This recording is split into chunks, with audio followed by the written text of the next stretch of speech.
Hi everyone, how are you? Let's study nutrition in plants from class 7, science chapter. So, nutrition in plants. First of all, what is nutrient? The components of food that are necessary for our body. We humans and animals directly or indirectly dependent on plants for food. हम सबको पता है कि जो भी हम खाते हैं उसमें न्यूट्रिएंट्स होते हैं, वो चीज़ें जो होती है वो इम्पॉर्टेंट होती है हमारी बॉडी के लिए, हमारी बॉडी के ग्रोथ के लिए और बॉडी की सारी एक्टिविटीज़ के लिए। वो सब न्यूट्रिएंट्स होते हैं जो कि फूड से आते हैं और हम इंसान और जो एनिमल्स होते हैं हमारे आसपास वो सब प्लांट्स के ऊपर डिपेंड करते हैं फूड के लिए, डायरेक्टली भी और इनडायरेक्टली भी। जो नॉनवेज खाते हैं वो भी इनडायरेक्टली डिपेंडेंट होते हैं प्लांट के ऊपर, और डायरेक्टली जो सिर्फ प्लांट्स कंज्यूम करते हैं वो तो डिपेंडेंट होते ही हैं फूड के लिए। So we humans and animals depend on plants for food. So mode of nutrition in plants. Plants के अंदर न्यूट्रिशन बनता कैसे है, क्या क्या तरीके होते हैं, क्या क्या डिफरेंट प्रोसेस होती है, मेथड्स होती है जिससे प्लांट्स के अंदर न्यूट्रिशन बनते हैं, प्रिपेयर होते हैं। First is autotrophic, second is heterotrophic plants होते हैं, थर्ड इंसेक्टिवोरस प्लांट्स होते हैं, फोर्थ सेप्रोट्रॉफिक प्लांट्स होते हैं, and the last one are symbiotic plants. So first is autotrophic plants, the mode of nutrition in which organisms or plants make food themselves from simple substances is called autotrophic nutrition, and the plants who do this process are called autotrophic plants. ठीक है, तो ऐसा mode of nutrition जिसमें plants और organisms अपना खुद का खाना बना रहे हैं। ठीक है, सिंपल सब्सटेंस लेकर, सिंपल सब्सटेंस वो इन्वायरमेंट से लेते हैं और वो अपना खाना खुद बनाते हैं, वो कहलाता है ऑटोट्रॉफिक न्यूट्रिशन। और जो प्लांट्स ये प्रोसेस करते हैं या ऑर्गेनिजम्स ये प्रोसेस करते हैं उनको ऑटोट्रॉफिक प्लांट्स और ऑर्गेनिजम्स कहते हैं। Animals and other organisms take food from plants. Those organisms are called heterotrophs. तो heterotrophs क्या होते हैं? वो organisms और other plants जो कि autotrophic plants के ऊपर depend करते हैं अपने खाने के लिए। जिनको खाना चाहिए होता है वो autotrophic plants से लेते हैं, और जो लेते हैं वो कहलाते हैं heterotrophs. ओके, सो न्यूट्रिशन प्लांट्स के अंदर बनता कैसे है? हम सब ने ये टर्म सुनी है, फोटोसिंथेसिस।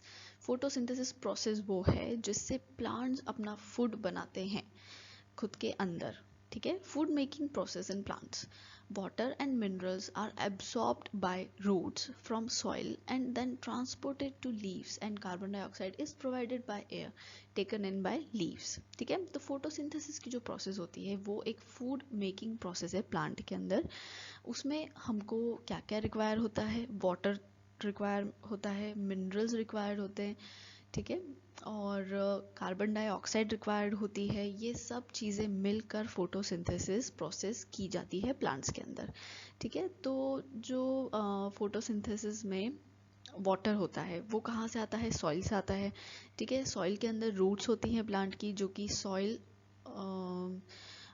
के अंदर जो वाटर और मिनरल प्रेजेंट होता है उसको रूट्स एब्जॉर्ब करती है, ठीक है, सॉइल में से।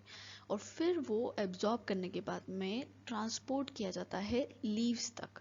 ठीक है, पत्तियों तक वो ट्रांसपोर्ट किया जाता है। और एक और जो चीज़ है जो लगती है फोटोसिंथेसिस के लिए वो है कार्बन डाइऑक्साइड, जो कि कहाँ से मिलती है? एयर में प्रेजेंट होती है। और एयर में से लेते कैसे हैं? लीव्स जो है वो CO2 एयर में से ले लेती है। तो स्टोमेटा क्या होता है? The pores present on leaves that take in carbon dioxide. Carbon dioxide ली कैसे जाती है? लीव्स के द्वारा ली जाती है। लीव्स लेती है कार्बन डाइऑक्साइड को अपने अंदर, और उसको लेने के लिए छोटे छोटे पोर्स प्रेजेंट होते हैं लीव्स पर, उसको स्टोमेटा कहते हैं। जो पोर्स होते हैं वो स्टोमेटा होते हैं, उनके थ्रू कार्बन डाइऑक्साइड लीव्स के अंदर एंटर करते हैं। With the help of vessels, water and minerals are transported to the leaves from roots. ठीक है, तो रूट्स जो वाटर एंड मिनरल्स को एब्जॉर्ब करते हैं वो लीव्स तक कैसे ट्रांसपोर्ट होता है? वेसल्स के थ्रू। वेसल्स एक लंबी लंबी पाइप की तरह होते हैं प्लांट्स के अंदर, जो कि वाटर और मिनरल्स रूट्स से लीव्स तक ट्रांसपोर्ट करते हैं। Okay, so here you can see this is the stomata. ये लीव है. ये लीफ के ऊपर जो छोटे छोटे पोर होते हैं उसको जूम आउट करके दिखा रहे हैं. This is called stomata. Okay, and this is the process going on, photosynthesis. ये लाइट एनर्जी है, सन लाइट एनर्जी प्रोवाइड कर रहा है. एयर से CO2 जा रही है लीफ के अंदर, और यहाँ पे से O2 बाहर निकल रही है. O2 ऑक्सीजन जो हमें पेड़ पौधे देते हैं वो बाहर निकलते हुए दिख रही है फोटोसिंथेसिस की प्रोसेस के दौरान. ठीक है, और नीचे जो है सॉइल के अंदर आपको रूट्स दिख रही है. रूट्स में से दिखाया जा रहा है कि जो H2O है, H2O क्या होता है? वाटर. वाटर का केमिकल फॉर्मूला है H2O. सो H2O लिया जा रहा है रूट्स के through. Okay, leaves contain green pigment called chlorophyll which captures sunlight and helps it to make food for the whole plant with CO2 and water. Leaves के अंदर क्या होता है? क्लोरोफिल होता है. ये जो ग्रीन कलर की दिख रही है ना, ये क्लोरोफिल के कारण ग्रीन ग्रीन दिखती है लीव्स. तो लीव्स के अंदर जो क्लोरोफिल होता है वो मेन ऑर्गेनल होता है जो कि कैप्चर करता है सनलाइट को. This sunlight is captured by chlorophyll and helps it to make food for whole plant. ठीक है, एनर्जी कैप्चर करने के बाद में फोटोसिंथेसिस की प्रोसेस स्टार्ट होती है. Photosynthesis is what? Photo means light. Okay, synthesis is making. So photosynthesis is the synthesis of food through light. ठीक है, फोटोसिंथेसिस प्रोसेस होती क्या है? इसमें फूड बनाया जाता है किसके थ्रू? लाइट के थ्रू. इसलिए उसको फोटोसिंथेसिस कहते हैं. Because of the fact of photosynthesis and we get the food from plants directly or indirectly, the ultimate source of energy is sun for all living organisms. So the ultimate source है कौन? मतलब ultimate मतलब कि first and above all source of energy is sun. sun से energy आ रही है, उससे food बन रहा है जो कि सब ले रहे हैं, इसलिए ultimate source of energy is sun.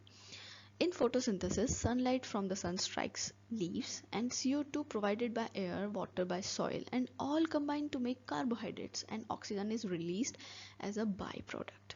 ठीक है, तो फोटोसिंथेसिस में हमने सबने देख लिया कि वाटर लग रहा है, मिनरल्स लग रहे हैं, CO2 लग रहा है. ठीक है, एनर्जी आ रही है, सनलाइट आ रही है, और बनता क्या है इन दी एंड? इन सबसे जो फूड बन रहा है वो क्या कहलाता है? कार्बोहाइड्रेट कहलाता है. ओके, और ऑक्सीजन रिलीज होती है, जो प्लांट्स ऑक्सीजन रिलीज करते हैं हमारे लिए, वो एक्चुअली इस प्रोसेस का बाय प्रोडक्ट होता है. ओके, सो आप यहाँ पे केमिकल जो रिएक्शन है वो देख सकते हैं फोटोसिंथेसिस की. CO2, H2O, एनर्जी लग रही है, ये कार्बोहाइड्रेट बन रहा है, यहाँ पे O2 रिलीज हो रही है. Okay, and this is aerobic respiration. Aerobic respiration आप हायर क्लास में जब डीपली पढ़ेंगे तो आपको समझ में आएगा, इसको अभी इग्नोर करिए. Next is algae. Slimy green patches in ponds or stagnant water bodies. Algae क्या होता है? जो आपको अजीब सी स्लाइमी ग्रीन पैचेस दिखते हैं कभी कभी पॉन्ड्स में, और स्टैगनेंट वाटर जहाँ पे भी पानी रुका हुआ होता है वहाँ पे ग्रीन ग्रीन अलगी जमने लगती है जिसको हम काई बोलते हैं. सो उसको अलगी कहते हैं. As they are green in colour, आपने देखा है वो ग्रीन कलर की होती है, तो उनके अंदर भी क्लोरोफिल होता है. ठीक है, जैसे लीव्स के अंदर क्लोरोफिल होता है वो ग्रीन दिखती है, वैसे अलगी भी ग्रीन दिखती है, उनके अंदर क्लोरोफिल होता है, और वो भी अपना खाना खुद बनाती हैं. ठीक है, they prepare their own food. Plants also require nitrogen to build their own protein, so they take it from the soil with the help of bacteria that are present in the soil. So plants को भी बहुत सारी चीज़ों की ज़रूरत होती है. पानी हम देते ही हैं, पानी की ज़रूरत होती है जो कि सॉइल में मिलता है, और वो CO2 ले रहे हैं एनवायरनमेंट से, लाइट ले रहे हैं सनलाइट से. उसके अलावा उनको नाइट्रोजन की भी रिक्वायरमेंट होती है. क्यों होती है? क्योंकि उनको भी प्रोटीन और अदर विटामिन बनाने होते हैं.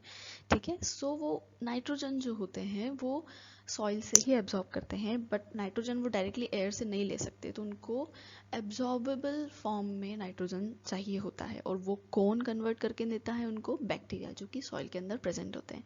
बैक्टीरिया एटमॉस्फेरिक नाइट्रोजन को कन्वर्ट करते हैं ऐसे फॉर्म में जिस फॉर्म में प्लांट्स उनको सॉइल में से एब्जॉर्ब कर सकें. As plants get nitrogen and other minerals from soil, they synthesize protein and vitamins from it. उनको जैसे ही नाइट्रोजन मिल जाता है वो रूट्स के थ्रू एब्जॉर्ब कर लेते हैं नाइट्रोजन को, फिर वो अपना खुद का प्रोटीन और विटामिन क्रिएट करते हैं. Other modes of nutrition in plants. What are the other modes? First is heterotrophic nutrition.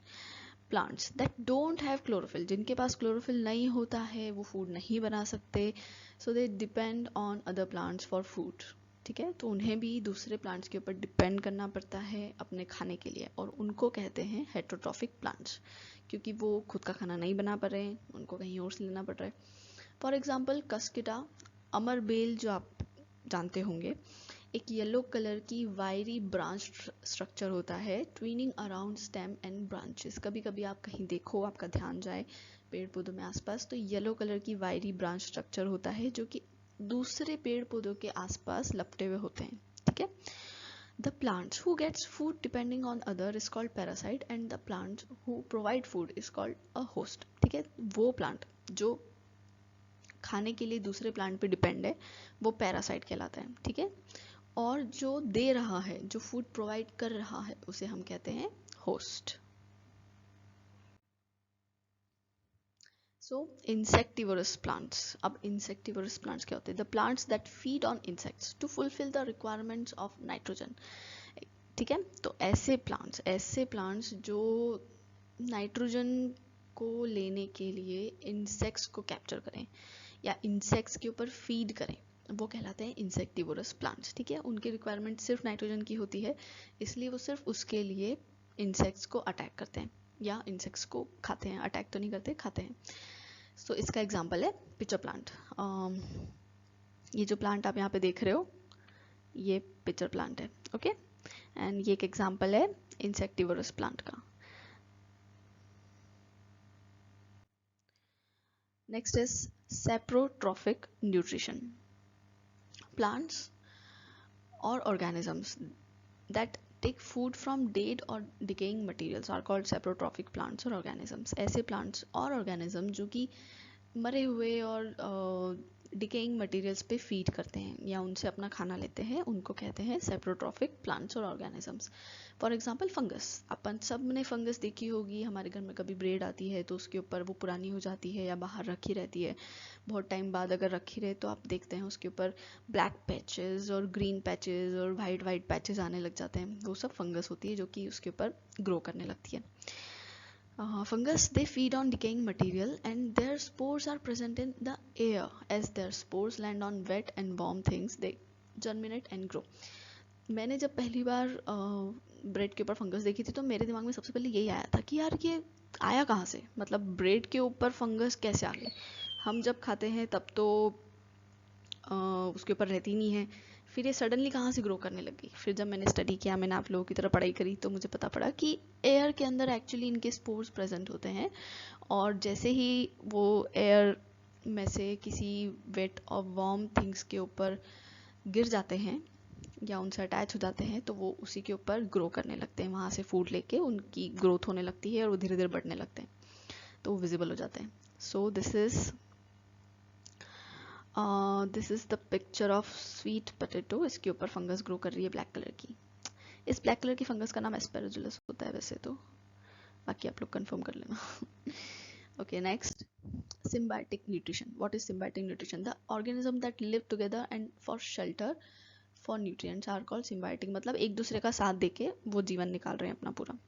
ठीक है, एक ऑर्गेनिज्म शेल्टर ले रहा है, दूसरा खाना ले रहा है. For example some fungus live inside the roots of plant. किसी किसी प्लांट के रूट्स के अंदर फंगस रहती है. Plants give nutrients to fungus. Plants क्या दे रहा है? न्यूट्रिएंट्स दे रहा है फंगस को. और फंगस क्या दे रहा है प्लांट को? वाटर और सम न्यूट्रिएंट्स. ठीक है, तो ये थोड़ी सी माइक्रोस्कोपिक इमेज है ये वाली, ये आप देख सकते हैं. इसमें रूट के आसपास ही गोल गोल फंगस दिख रही है, और ये भी रूट ही है जिसके ऊपर ये फंगस का कोई दूसरी स्पीशीज ग्रो करते हुए दिख रही है. Okay, and next is lichens. algae and fungus live together. Lichens actually algae और फंगस के जो रिलेशनशिप होता है उसको कहते हैं. algae synthesise food. algae हम सबको पता है फूड बनाता है, और फंगस प्रोवाइड करता है algae को शेल्टर, वाटर और मिनरल्स. ठीक है, ये एक सिम्बायोटिक ऑर्गेनिजम्स हैं. ठीक है, इस फॉर्म को लाइकेन कहा जाता है. लाइकेन मतलब फंगस और algae लिविंग टुगेदर. या फोटोज में देख सकते हैं ये ग्रीन ग्रीन algae पे white white fungus. So the last one is rhizobium. Rhizobium एक पर्टिकुलर टाइप का बैक्टीरिया होता है जो कि सॉइल के अंदर प्रेजेंट होता है, जो कि एटमॉस्फेरिक नाइट्रोजन को यूजेबल फॉर्म में कन्वर्ट करता है प्लांट्स के लिए, ठीक है। और ये जनरली लेग्यूमिनस प्लांट्स जो कि ग्राम, पीस, मूंग, बीन्स को कहते हैं, उनके साथ में एसोसिएटेड मिलता है, ठीक है। तो आप ये पिक्चर में देख सकते हैं, यहाँ पर है, ये जो गोल गोल है ये राइजोबियम दिखा रहे हैं, और ये एटमॉस्फेरिक नाइट्रोजन को प्लांट्स के लिए कन्वर्ट कर रहा है, ठीक है। ये रियल इमेजेस हो सकती हैं इनकी, ओके। सो ये क्लास 7 का आपका चैप्टर था। Thank you so much. Please like, share and subscribe my channel. Thank you so much. Bye bye. Have a good day.